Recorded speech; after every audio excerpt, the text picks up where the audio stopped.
Nakakita at nakabili na rin ako ng Choco Pistachio Donut. Matagal na rin akong pabalik-balik sa store nila kasi laging sold out itong pistachio donut nila. Meron pa akong 3 pirasong naabutan kaya inubos ko na lahat na binili. Meron siyang mga dinurog na pistachio nuts sa ibabaw at chocolate glaze.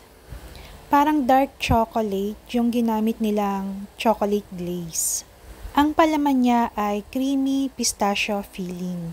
Madami ang palaman nito, hindi siya tinipid. Yung nuts sa ibabaw, kainin na muna kasi nahuhulog, sayang naman.